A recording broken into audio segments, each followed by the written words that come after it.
Mire, a mí me tocó el tema el anhelo de Dios en el evangelismo. Dígalo conmigo, el anhelo de Dios en el evangelismo. Nuevamente, el anhelo de Dios en el evangelismo. ¿Ya está listo para escuchar el mensaje de la palabra en esta tarde, hermanos? Muy bien, oren conmigo. Padre, en el nombre de Jesús, en esta preciosa mañana, nos estamos disponiendo, Señor, para oír tu mensaje, para oír tu palabra. Te pido, Dios, que uses mis labios, uses mi mente, uses mi corazón. Úsame, Señor, para hablar a tu pueblo, para hablar a tu iglesia en esta mañana. Me pongo en tus manos, Espíritu Santo. Soy tuyo y a ti te pertenezco. De manera que en esta preciosa mañana, Señor, pongo en tus manos a cada uno de mis hermanos, de mis hermanas que están aquí, que se han dado cita en esta mañana para escuchar este mensaje. Te pido, Dios, que les bendigas al igual que me has bendecido a mí. Te pido pues, Padre, en esta preciosa mañana, que la bendición tuya pueda fluir a cada vida, a cada corazón. Lo pido todo en el nombre poderoso de Cristo Jesús. Amén, amén, amén. Ocupen su lugar, hermanos, y así en su asiento. Tengo tres pasajes, hermanos, que vamos a tomar como referencia para este mensaje. Es Mateo 24:14, Mateo 26:13 y Marcos 16:15. Solamente quiero tomar una declaración ahí, hermanos, que están en estos tres pasajes y que hablan algo relacionado, hermanos, al mensaje que vamos a escuchar. Estamos ahí, mis amados. Mateo 24:14, Mateo 26:13 y Marcos 16:15. Y dice el primer pasaje, Mateo 24:14: y será predicado este evangelio del reino en todo el mundo, para testimonio a todas las naciones, y entonces vendrá el fin.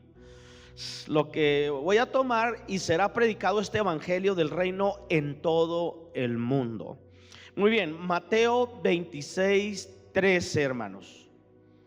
Ahí nos vamos a Mateo 26:13. Dice: de cierto os digo que donde quiera que se predique este evangelio en todo el mundo, también se contará lo que ésta ha hecho para memoria de ella.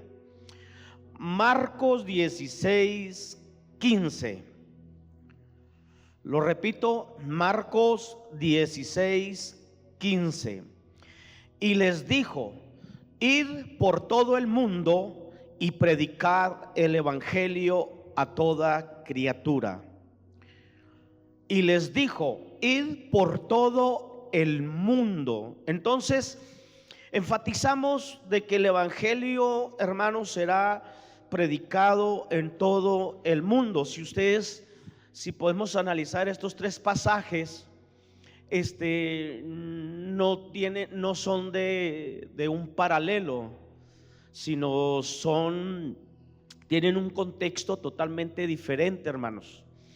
Entonces se dijo en diferente momento con respecto de que el evangelio sería predicado a todo el mundo, y estas palabras las dijo nuestro Señor Jesucristo.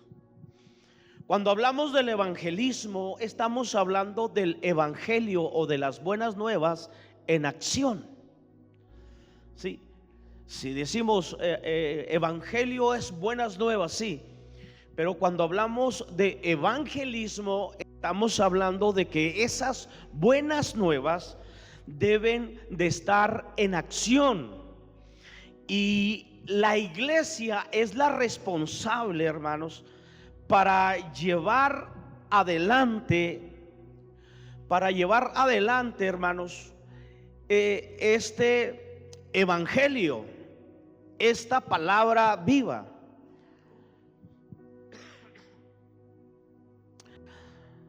El evangelio, ¿en qué consiste?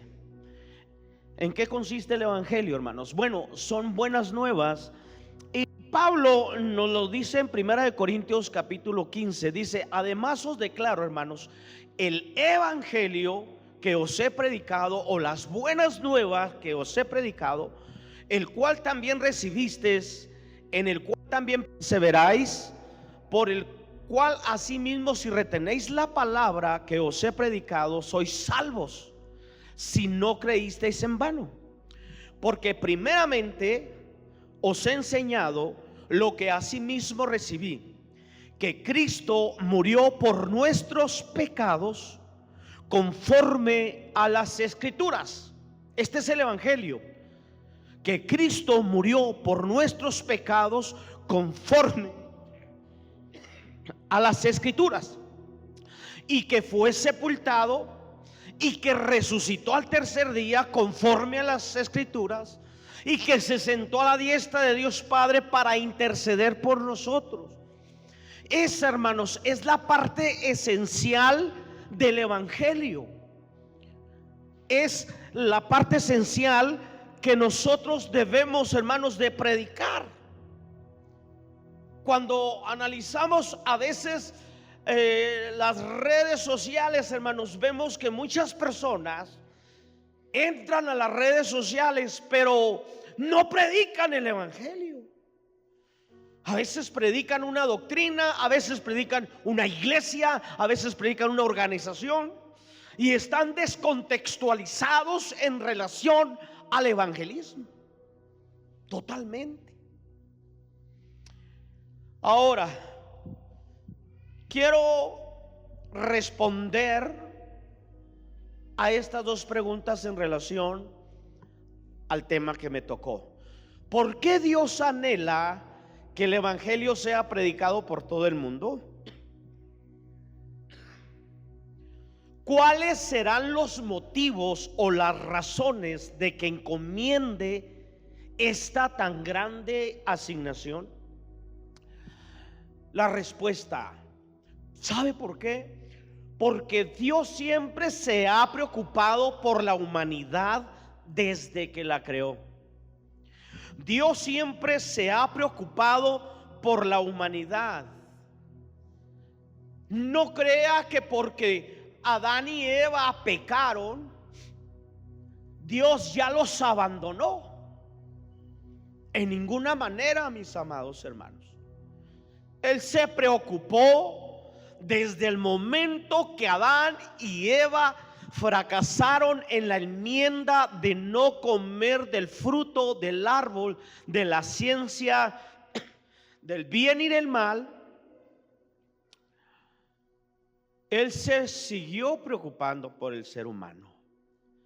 Dios anhela que este evangelio sea predicado en todo el mundo, y es por eso, hermanos, que encontramos en la historia de la iglesia, encontramos visiones como se le dieron a Pablo, porque Dios estaba interesado en que se predicara el evangelio en Macedonia. Dice la Biblia: pasa a Macedonia y ayúdanos. Vio una visión acerca de un varón que le dijo: pasa a Macedonia y ayúdanos. Era Dios hablando a Pablo que fuera a Macedonia a predicar el evangelio.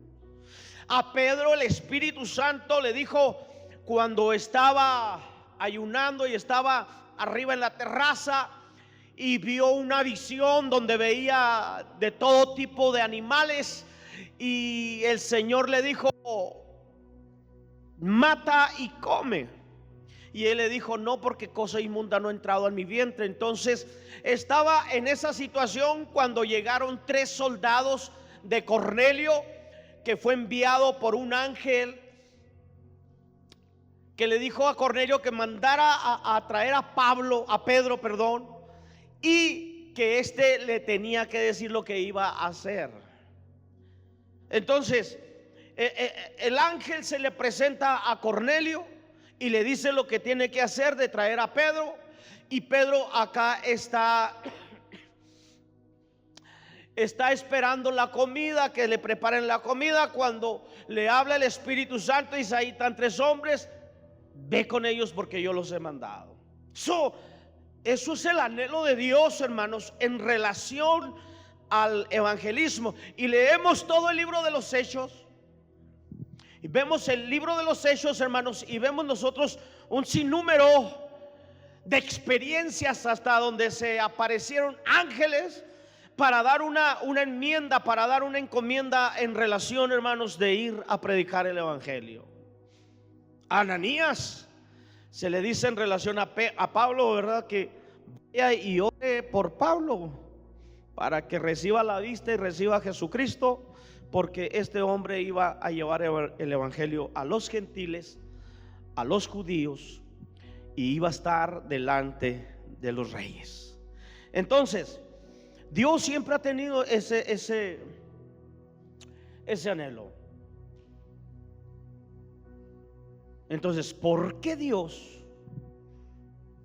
tiene ese interés de que el evangelio sea predicado? Vamos traigo tres premisas, hermanos. Traigo 3 puntos, 3 conceptos. Y uno de ellos es, primero, porque el ser humano es una creación muy especial para Dios y creado de una manera muy especial, de tal manera que dice la Escritura en Génesis 1:26: entonces dijo Dios: hagamos al hombre a nuestra imagen y a nuestra semejanza. El diccionario nos dice que imagen es una representación de una persona o cosa. Semejanza es característica de lo que es semejante o parecido. Entonces, esta expresión, o de este pasaje, Génesis 1:26, es una expresión de endiadis, que es 2 sinónimos unidos por una conjunción copulativa. Esto es, para expresar el énfasis de una cosa. Quiere decir de que el Señor creó al hombre a imagen. Con eso, a imagen suya, con eso hubiera sido suficiente. Pero la Escritura nos dice que a semejanza también es para arremachar de que el hombre no viene del mono, de que el hombre no vinieron unos extraterrestres a vivir aquí a esta tierra y empezaron a poblarla. No, Señor. Está enfatizado que el hombre tiene la imagen de Dios, y remachando con el versículo dice: porque fue hecho a imagen, pero también a semejanza de Él. Algunas personas, hermanos teólogas, algunas personas estudiosas han sacado algunas características de esta semejanza de la imagen del Señor en el hombre: que tiene emociones, sentimientos igual que Dios, mente igual que Dios, existencia eterna, ahorita lo vamos a hablar, capacidad creativa, capacidad de gobernar, aspecto relacional, el razonamiento, la moral, la inteligencia.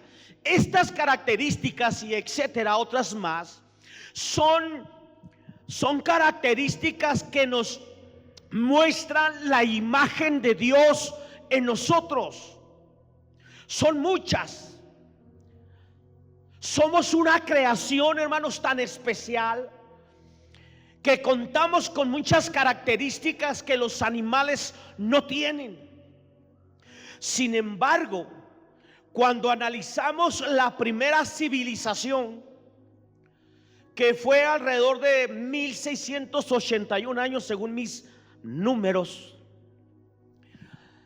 esta civilización, hermanos, se corrompió. La civilización antediluviana se corrompió la imagen de Dios en el hombre, de tal forma que analizamos, tenemos muy poca historia, hermanos, de la era antediluviana, porque la tenemos hasta el capítulo 8, 7, 8, cuando cayó el diluvio nada más y terminó con toda aquella civilización. Ahora, en lo poco que podemos arrancar, hermanos, de estos pasajes, de estos capítulos de Génesis, dos veces viene la referencia hijos de Dios. Cuando los hijos de Dios, dice, vieron y tomaron de las hijas de los hombres. Número 2, en el capítulo 2 dice, en el versículo 2, 6:2 dice esto, pero en el versículo 4 dice, y luego a los hijos de los hombres, a los hijos de Dios, se juntaron con los hijos de los hombres y les nacieron hijas e hijos, y tuvieron hijos e hijas con los hijos de los hombres. Han surgido algunas doctrinas erróneas, hermano, o alguna doctrina errónea, algún cuento fantasioso en relación de que estas hijas de Dios, los hijos de Dios tuvieron relaciones con los hijos de los hombres y nacieron de ahí los nefilitas, los gigantes. Y es una tontería, hermano, es una aberración pensar que los ángeles, los demonios, porque ellos dicen que los demonios vinieron a tener relaciones sexuales con las mujeres y tuvieron los gigantes, y vino una raza, hermanos, totalmente híbrida.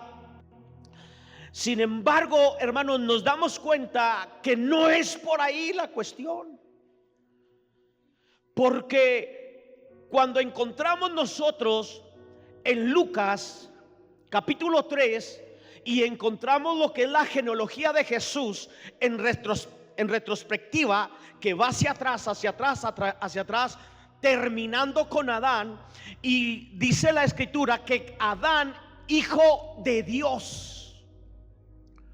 Con esto podemos enfatizar que los hijos de Dios que se hablan en el capítulo 6 verso 2, en el capítulo 6 verso 4, estos eran el grupo que buscaba de Dios, que caminaba con Dios. Así como Enoc, que dice que vivió 365 años, vivió Enoc y que desapareció porque Dios se lo llevó. Bien, en ese contexto, hermanos, hablamos de que cómo es de que en el diluvio, en esa era antediluviana, solamente 8 se salvaron por pura gracia de Dios. ¿Y qué pasó con el grupo que buscaba de Dios? ¿Qué pasó con el grupo que eran los hijos de Dios?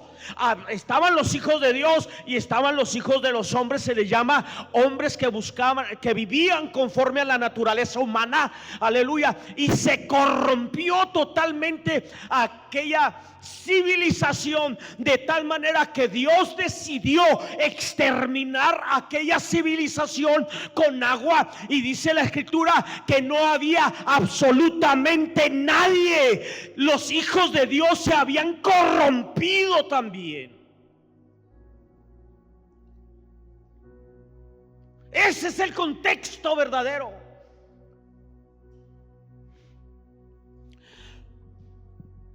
El versículo 6 del capítulo 6 dice la Biblia: se arrepintió Dios de haber hecho hombre en la tierra Y dice, y le dolió en su corazón.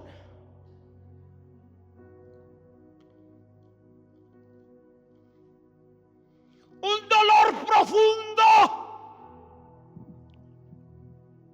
de mirar la tierra corrompida al 100%.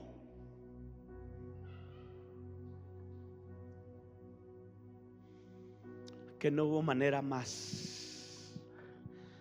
Ya no había más. Los hijos de Dios habían fracasado de poder llevar a aquellos hombres malos, corruptos, de traerlos a la adoración a Dios. Si vamos al capítulo 4 de Génesis, en el versículo 26, dice la escritura: entonces los hombres empezaron a invocar el nombre de Jehová, pero fracasaron rotundamente.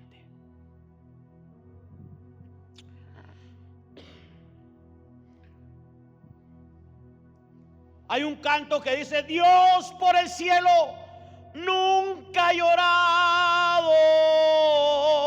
Échele. Nunca ha sufrido Dios por el sol, mas por el hombre que Él formó fue traspasado su corazón. Así fue.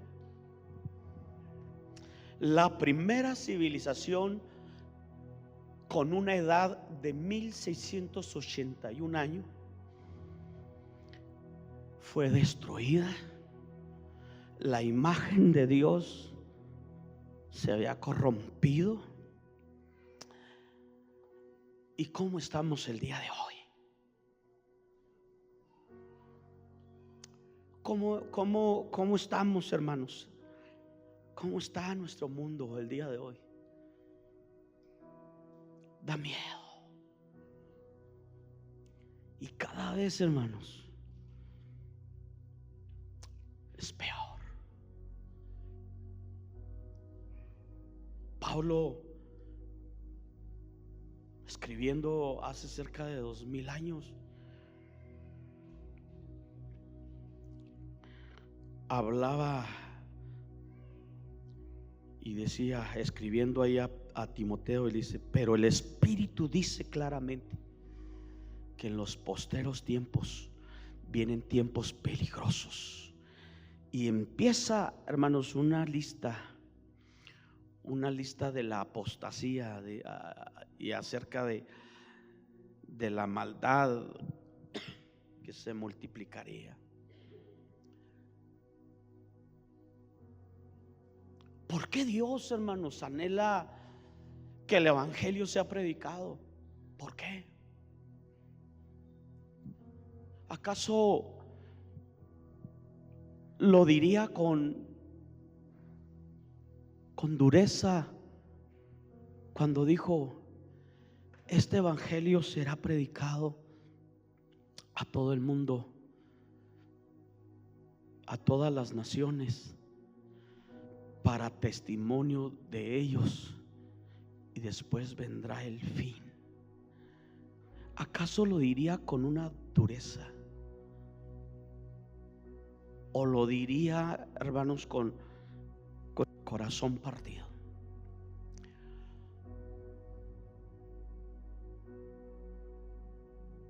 La segunda premisa, hermanos, el segundo argumento es porque Dios no quiere que nadie se pierda. Primero, porque trae la imagen y la semejanza de Dios.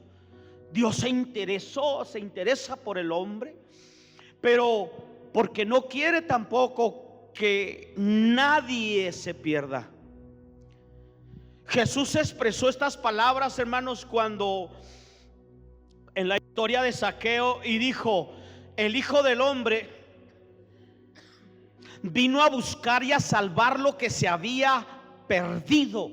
Habla de la humanidad, habla del ser humano. Y déjeme decirle una cosa: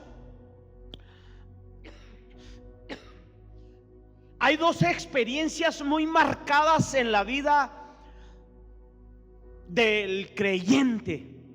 Dos.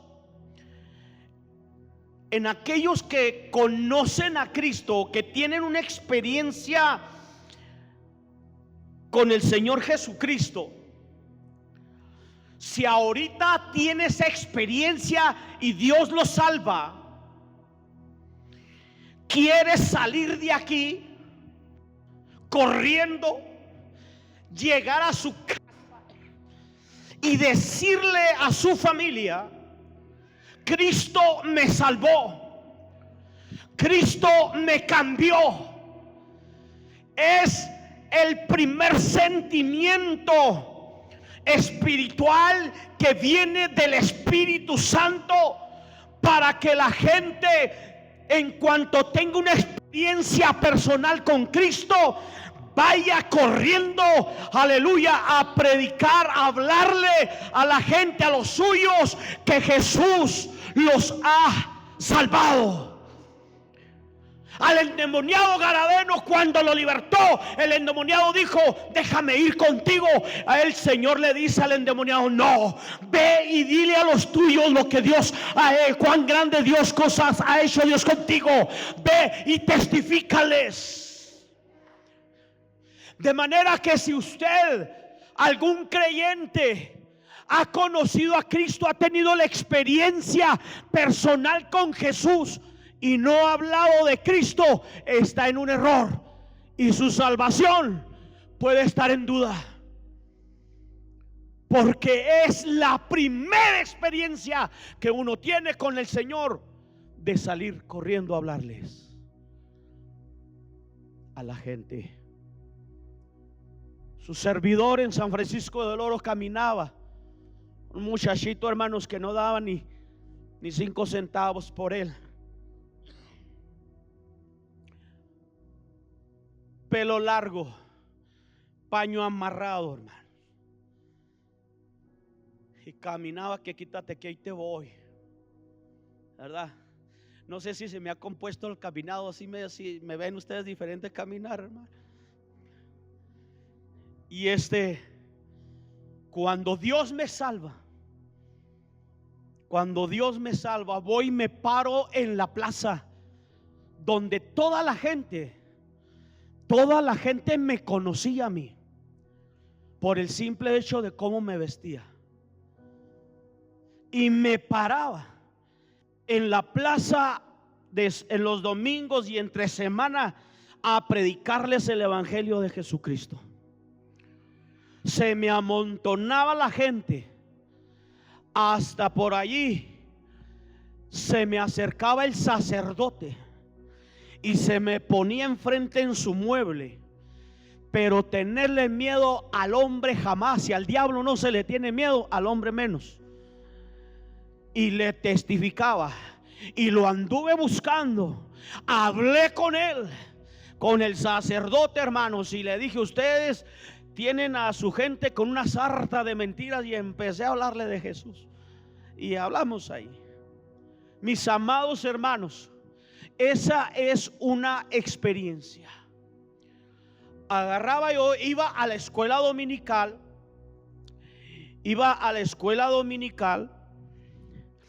Empecé a caminar, hermanos.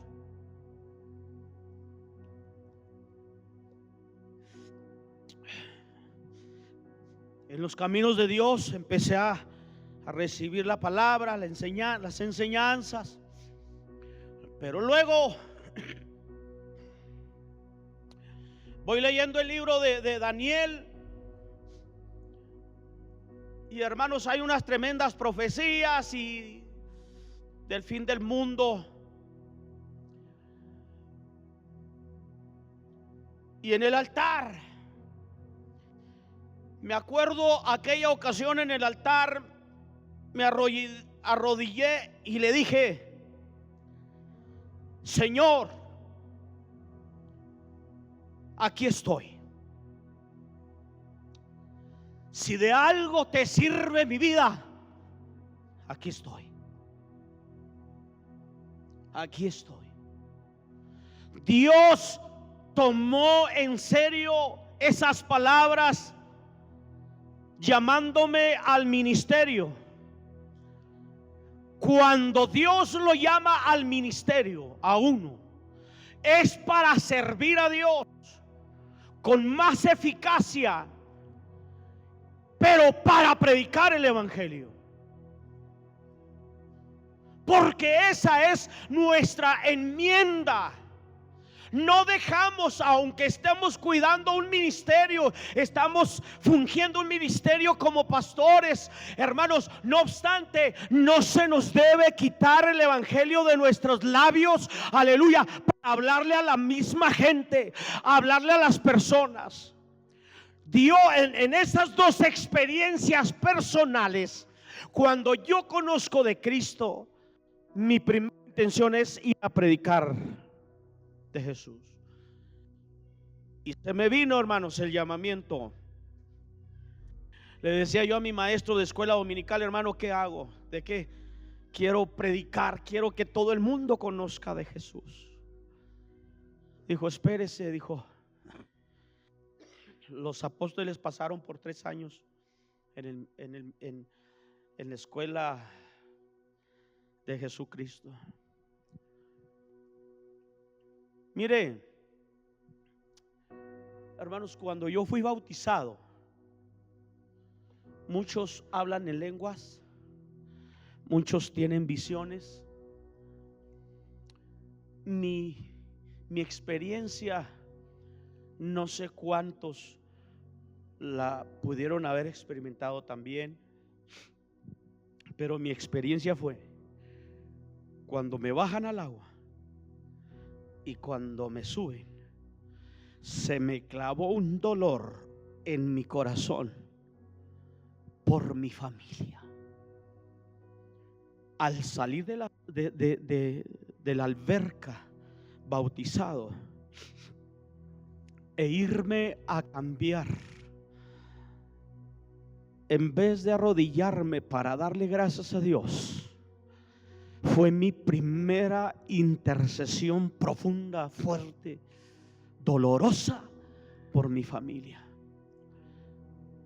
Yo vengo de una familia de 10 gentes, de 10 personas, de 10 hermanos. Es grande, era grande la familia. Ahorita, hermanos, he estado trabajando. Ahorita ya somos 6. Ahí llevo.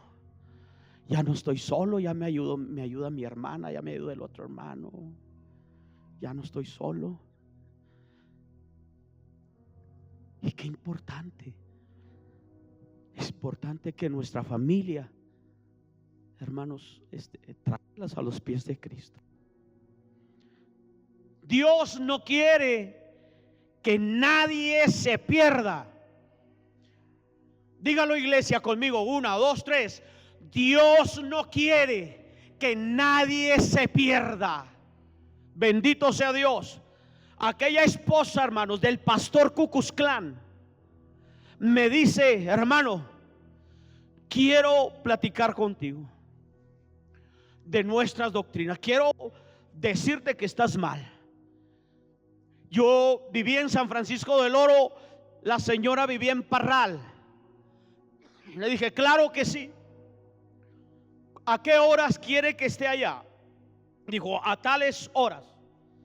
Efectivamente, ese día ahí estuve, hermanos. Esta persona, esta señora, era esposa de un pastor de los Ku Klux Klanes, de un grupito de los Ku Klux Klanes que había por allá, o que hay, no sé, de esa secta. Y llegué, hermanos, el señor es o era doctor, no sé, y me sentó en una banca la señora, y estaba el pasillo donde atendía el Señor, y ella se sentó enfrente de mí. Me le quedo mirando y le digo: señora, Veo que ustedes son de dinero.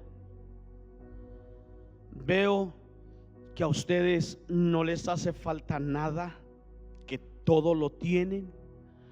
Le dije, pero estoy viendo en su rostro que le hace falta la paz.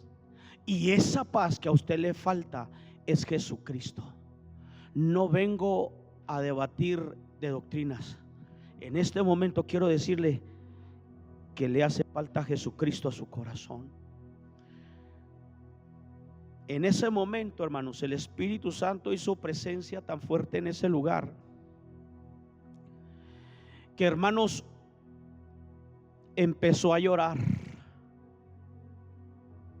Empezó a llorar. Y le dije, ¿estás sintiendo al Espíritu Santo, verdad? Ese es el Espíritu Santo, es Jesucristo que quiere entrar a su corazón. ¿Quiere aceptar a Cristo en su corazón? Dijo llorando, sí. Vamos a orar, póngase de pie, por favor. Oré por ella, hermanos. Dios la salvó. Era una almita. Yo tenía algunas almitas en Parral, Chihuahua, hermanos. Y esa persona, hermanos, se salvó.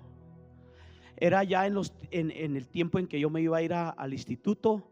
Dejé al hermano José, a un hermano ahí, para que fuera y los visitara a todas esas personas que vivían en Parral, Chihuahua, hermano. Pero esta mujer cambió totalmente. Yo alcancé a ir después de esa experiencia, alcancé a ir como 2, 3 veces, hermanos, totalmente diferente, orando, enseñándole la palabra de Dios. Y, hermanos, fue una experiencia tremenda. Dios, hermanos, no quiere que nadie se pierda. No le tenga miedo, hermanos, al narcotraficante. No le tenga miedo al matón. No le tenga miedo. Usted tiene al Espíritu Santo y Dios no nos ha dado un espíritu de cobardía. No le tenga miedo, hermanos, a hablarle a un intelectual. No le tenga miedo. ¿Por qué, hermanos? Porque ellos también necesitan de Jesús. No quiere, hermanos, que nadie se pierda. Y no podemos, hermanos, nosotros encuevarnos, estar acá aislados y no hacer programas de evangelismo, no evangelizar como cristianos personalmente. No podemos hacer eso. Si la Biblia dice, porque de tal manera amó Dios al mundo. Dios los ama a todos, hermanos, así sean hechiceros, así sean satanistas, así sean ateos. Dios los ama a ellos. Dice la Biblia, porque de tal manera amó Dios al mundo que ha dado a su Hijo unigénito. Era para la salvación, dice, para que todo aquel que en él cree no se pierda, mas tenga vida eterna. Nosotros, hermanos, en el momento en que aceptamos a nuestro Señor Jesucristo, ya estamos seguros, ya estamos salvados, ya estamos, hermanos, sellados con el Espíritu Santo. Pero déjeme decirle una cosa, que todavía hay gente allá muriéndose, hermanos. Hay gente que se está suicidando. Hay gente, hermanos, que se está tirando a las drogas. Hay gente que se está tirando al narcotráfico.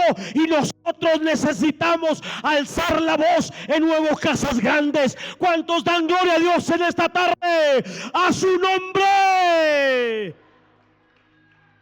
Usted que empieza, permanezca. Usted que es de doble ánimo, afírmese. Usted que es fuerte, siga permaneciendo, porque nosotros no somos de los que retrocedemos, somos de los que a vida eterna permanecemos. ¿Cuántos dan gloria a Dios en esta hora? Si usted que empieza, no tenga miedo, tráigase a su familia a la iglesia, llévese a su familia a la iglesia. Hermanos, hay gente atrás de nosotros. Hay gente atrás de nosotros. Oiga, cada hijo que nace en la familia es una responsabilidad. Y luego vienen los nietos, es otra responsabilidad. ¿Por qué estar orando? Vienen los bisnietos. ¿Cuántos tienen bisnietos, hermano? Alcen las manos los que tienen bisnietos. Eso, alcen la mano. No. Eso no quiere decir que esté uno grande. Qué bueno. Oiga, qué responsabilidad, mis hermanos. Qué responsabilidad. Porque tiene los hijos, tiene los nietos y tiene los bisnietos. Y algunos se pasan hasta los tataranietos. Qué responsabilidad tan grande. Y luego todavía tenemos tíos, tenemos primos, tenemos sobrinos. Hermanos, la mies es mucha.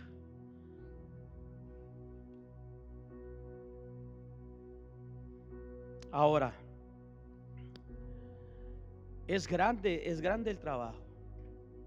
Con esto termino. El primer concepto, hermanos, es porque traemos la imagen de Dios. El segundo es porque Dios no quiere que nadie se pierda. Y el tercero es porque la eternidad del ser humano es inminente. Con esto, tiempo de nacer, tiempo de morir. Sí. En Eclesiastés capítulo 3 viene esa expresión: tiempo de nacer, tiempo de morir. Pero en el mismo capítulo 3 verso 11 dice: Dios puso, dice, todo lo hizo hermoso en su tiempo el Señor, y ha puesto eternidad en el corazón de ellos. Ahí donde se nos habla de nacer, ahí mismo en el mismo capítulo donde se nos habla de morir, ahí en el mismo capítulo se nos habla de la eternidad del hombre, que no termina todo al morir. No, la caída de Adán y Eva, hermanos, nos puso en un lugar de muerte y de maldición, y perdió la eternidad que tenía. Dios le dijo: el día que comieres de ese fruto del árbol de la ciencia del bien y del mal, morirás. Hubiera sido bueno que nada más hubiera traído la muerte, sino trajo maldición también. Porque dijo: maldita será la tierra por tu causa, espinos y cardos te producirá. Esa cercanía, esa eternidad que tenía Adán y Eva cuando fueron creados, se perdió por el pecado. Se perdió. Salió Adán y Eva, salieron del huerto del Edén, hermanos, con la cabeza agacha, fracasados, y salieron al tiempo de la eternidad. De tal manera que dice la Biblia: vivió Adán 930 años y murió. La grande mentira, hermanos, del ateísmo es de que no hay nada después de la muerte. La grande mentira del adventismo es que los muertos descansan hasta la resurrección.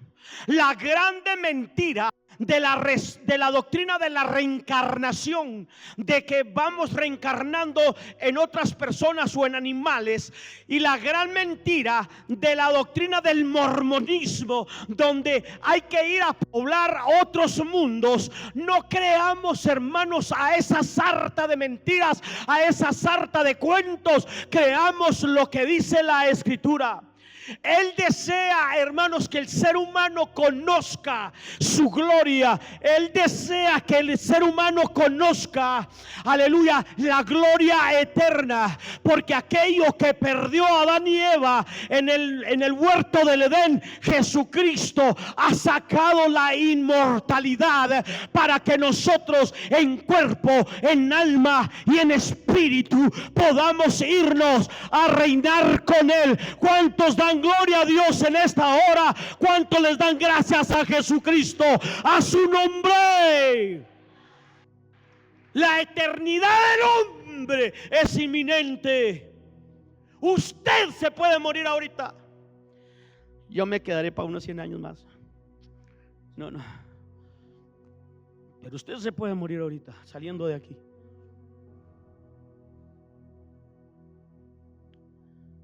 Hemos tenido experiencias tremendas de gentes han partido a la eternidad. ¿Cuántas gentes ustedes, pastores amados, han tenido experiencias donde han llegado personas y duran un ratito ahí y no se convierten, se van, y que fallecieron en un accidente o lo que sea?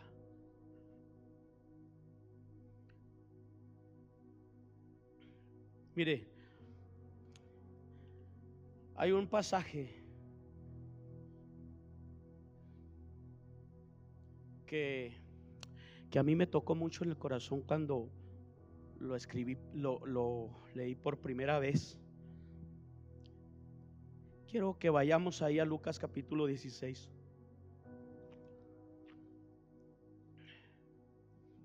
Verso 19. Con eso termino.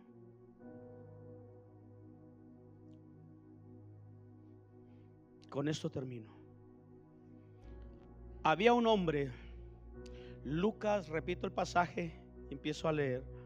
Lucas capítulo 16, verso 19, hermanos. Lucas 16, 19. Dice la Biblia así: había un hombre que se vestía de púrpura y de lino fino y hacía cada día banquete con esplendidez. Había también un mendigo llamado Lázaro, que estaba echado a las puertas de aquel, lleno de llagas, y ansiaba saciarse de las migajas que caían de la mesa del rico.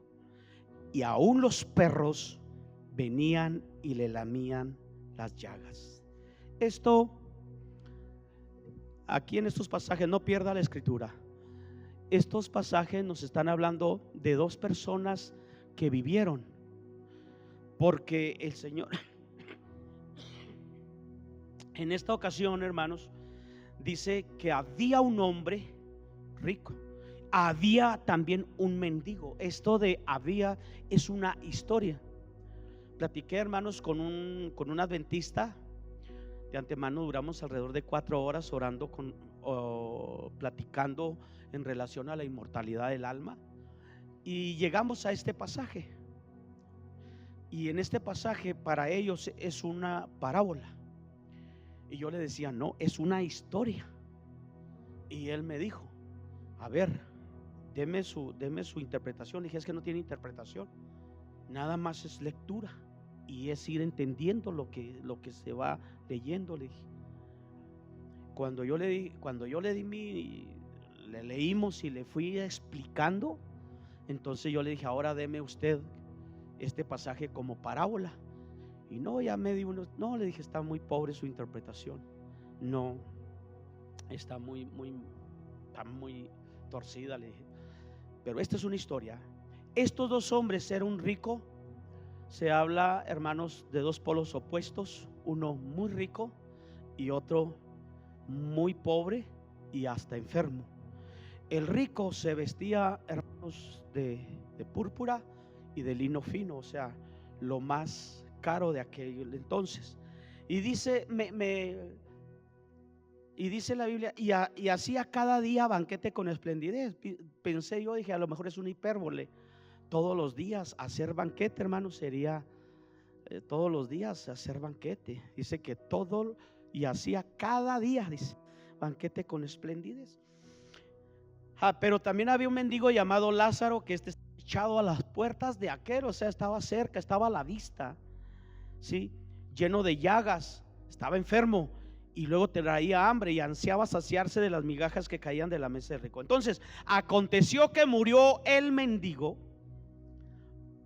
Sí, dos personas en vida, y ahora vamos a ver las que mueren.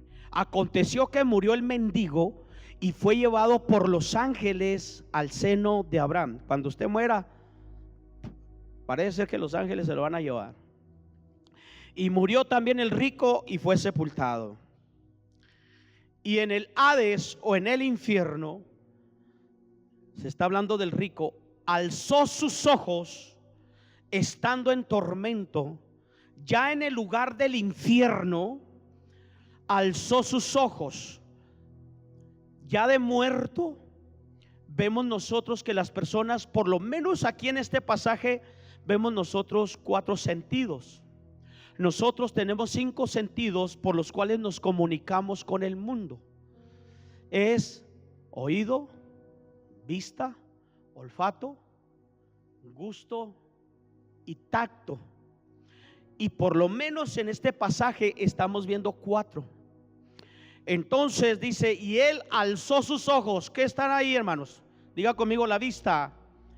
Estando en tormentos, ahí está el tacto.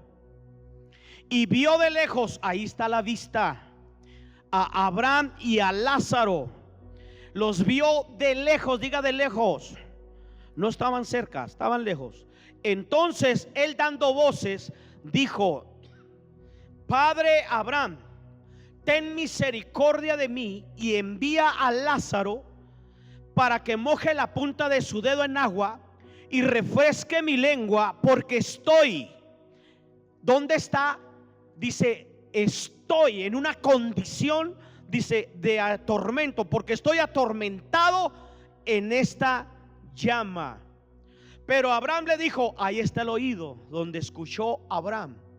Pero Abraham le dijo: hijo, acuérdate que recibiste tus bienes en tu vida y Lázaro males, pero ahora este es consolado aquí y tú atormentado.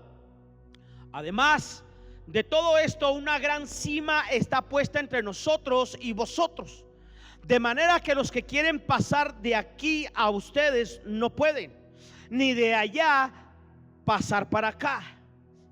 Ahora, entonces le dijo: te ruego pues, Padre, que le envíes a la casa de mi padre, porque tengo 5 hermanos, para que les testifique, a fin de que no vengan ellos también a este lugar de tormento. La eternidad del ser humano es inminente. Dice: tengo 5 hermanos. Quiero que lo envíes a la tierra, Lázaro, y les hable, les testifique, para que ellos no vengan a este lugar de tormento. Está hablando un rico que se vestía de púrpura. Está hablando un rico que hacía cada día banquete con esplendidez. Está hablando un rico que no se preocupó por su prójimo. Está hablando de un rico que después de muerto está pidiendo misericordia, ya no por él, ahora está pidiendo por sus hermanos. La intercesión de nosotros, mis amados hermanos, es hoy. Nosotros como cristianos, hoy, hermanos, podemos estar orando. ¿Sabe qué, hermanos? Por lo menos salve 4 o 5 de su familia. Sálvelos a todos. Pídale a Dios que los redarguya, que los nazca de nuevo.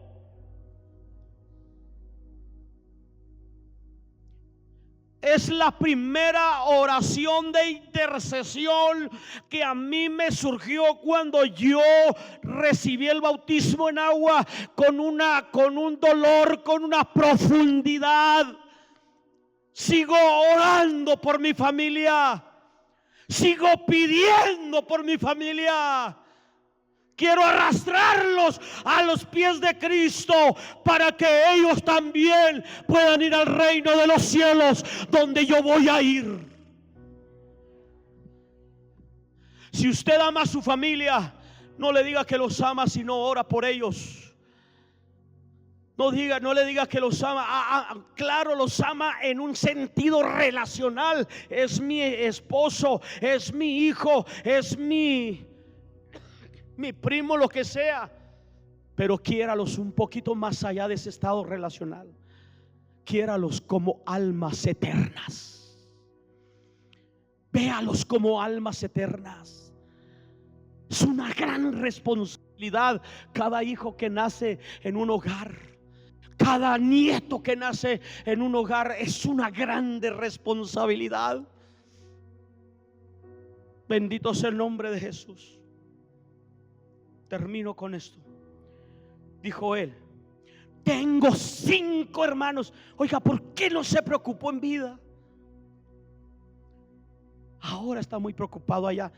Nosotros, hermanos, nos vamos a ir al reino de los cielos, y nosotros no vamos a tener esa memoria. Ellos sí tienen esa memoria, nosotros no vamos a tener esa memoria. Por lo tanto, son puras mentiras de que ellos, los santos, interceden por nosotros. No es cierto. Nosotros ya no vamos a tener memoria de las cosas de acá del mundo, porque si la tuviéramos es ir a sufrir también al cielo. Y aquí este hombre ya estaba intercediendo cuando ya no había esperanza. La eternidad es inminente. Y este hombre dijo: tengo 5 hermanos. Y hay una respuesta de Abraham, y dice: y Abraham le dijo: a Moisés y a los profetas tienen, óiganlos. Tienen a los pastores. ¿Para qué me levantó a mí de pastor? ¿Para qué levantó el Señor a nuestro hermano Cabral, a nuestro hermano Herrera? ¿Para qué? ¿Para qué? ¿Para cuidar un grupo nada más y jugar a la religión? No, Señor. No, nos levantó, hermanos, porque hay una obra que hacer. Hay una obra que hacer. Porque sabemos, cada vez que muere, hermanos, un cristiano en la iglesia, siempre les digo, ha pasado del pastor terrenal a su pastor celestial. Señor, he terminado mi obra con este hermano o con esta hermana, porque ya se fue a la eternidad. Termino. Abraham le dijo: a Moisés y a los profetas tienen, óiganlos. ¿Cuál es la orden para no ir a ese lugar? Óiganlos a ellos. Entonces él les dijo: no, padre Abraham, pero si alguno fuere a ellos de entre los muertos, se arrepentirán. Ahí está la clave. Se arrepentirán. El arrepentimiento por medio de nuestro Señor Jesucristo.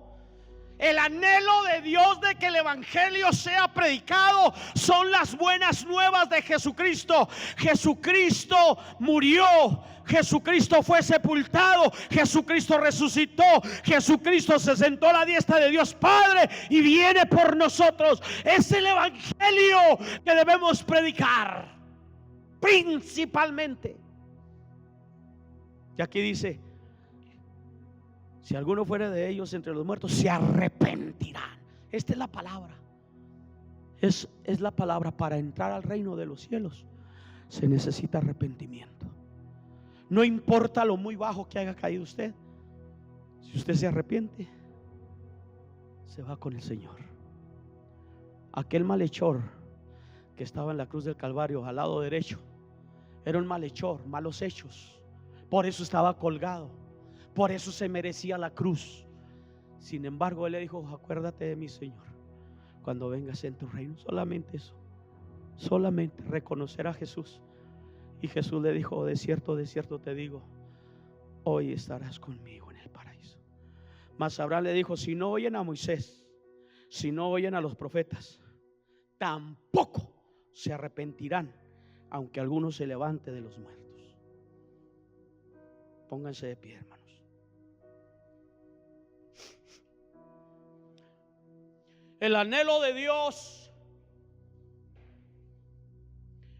por el evangelismo. Dios nos ayude. Gracias a Dios porque estamos en una ciudad que se ha esparcido el evangelio de una manera muy fuerte. Pero todavía nos falta. Nos falta ganar más almas, hermanos. El que gana almas es sabio, le di a la hermana ahorita ahí en Proverbios. Quiero que cierren sus ojos, por favor. Ahí donde están ustedes.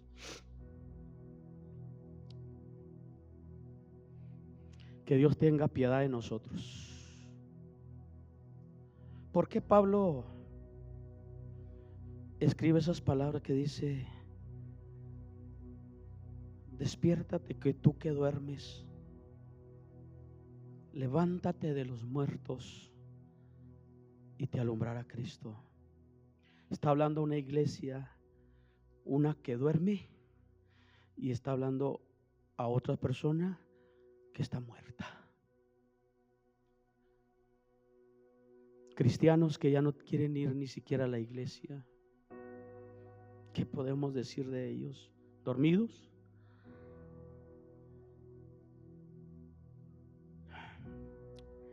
Bendito sea Dios.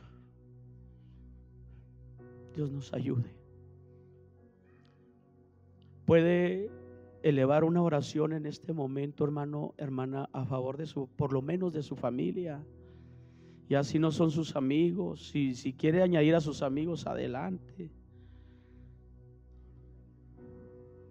Pero puede hacerlo, hermanos, en esta hora.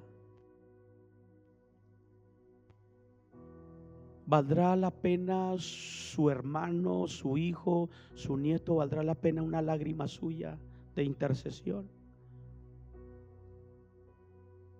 Claro que sí. Claro que sí, hermano. Claro que sí, hermano.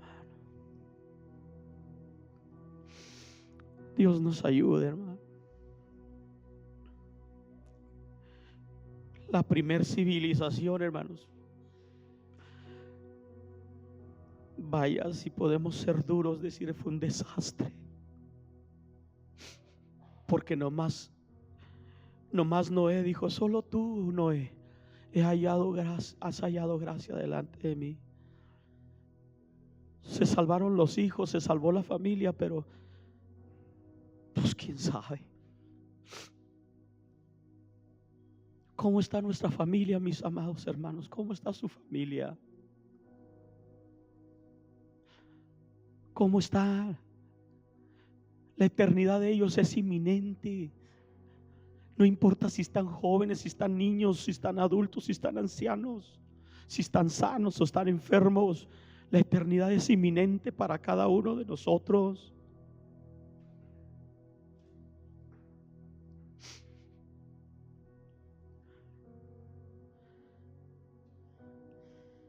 Oh Padre,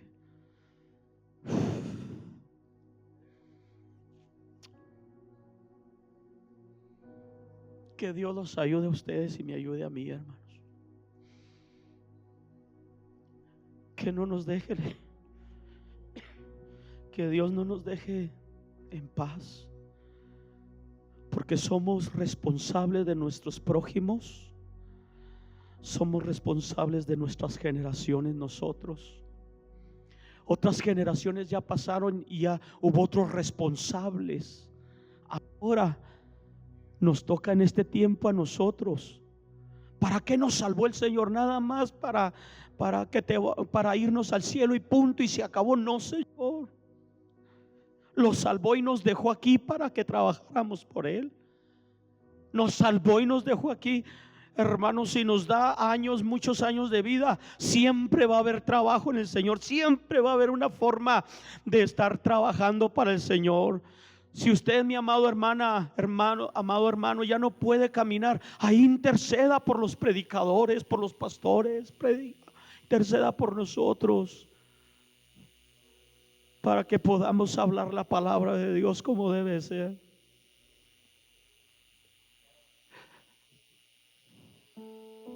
Si nosotros nos vamos al cielo, hermanos, en la redoma de Jehová están sus oraciones de intercesión. Hay oraciones contestadas aquí en vida, y vamos a ver a nuestra familia aquí convertida. Pero si no es así, siga intercediendo. Y si la muerte nos alcanza, en la redoma de Jehová están sus oraciones. Y después de muerto, usted o yo vamos posteriormente a ver a nuestra familia en el reino de los cielos por esas oraciones de intercesión.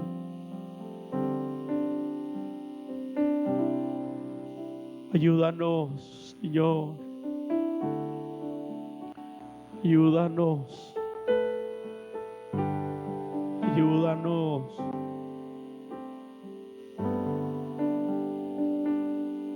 Ayúdanos a no ser indiferente a nuestra familia, por lo menos.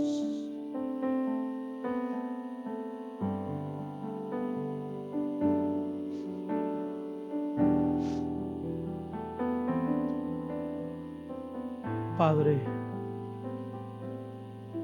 bendice a tu pueblo, Señor. Bendice a tu pueblo, Señor. Bendice a tu pueblo hermoso, Señor. Bendice a la niña de tus ojos. Bendice a tu real sacerdocio. Bendice a esa nación santa. Bendice a este pueblo adquirido por Dios. Bendice a este real sacerdocio que intercede por las almas de esta ciudad.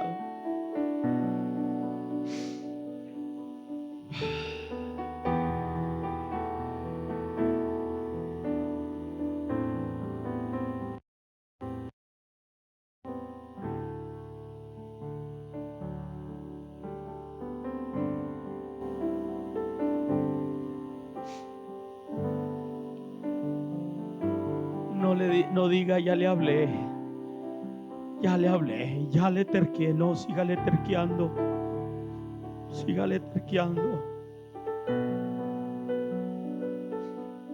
porque si se llega a salvar, se lo va a agradecer eternamente en el cielo.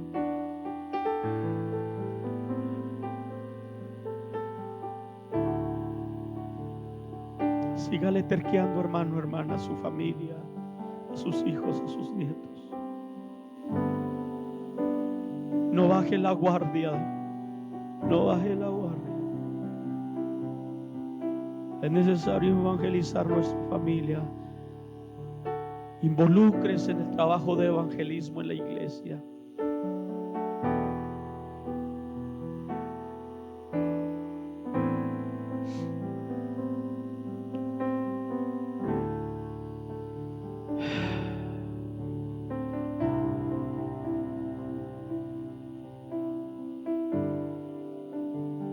Dios tenga piedad de nosotros.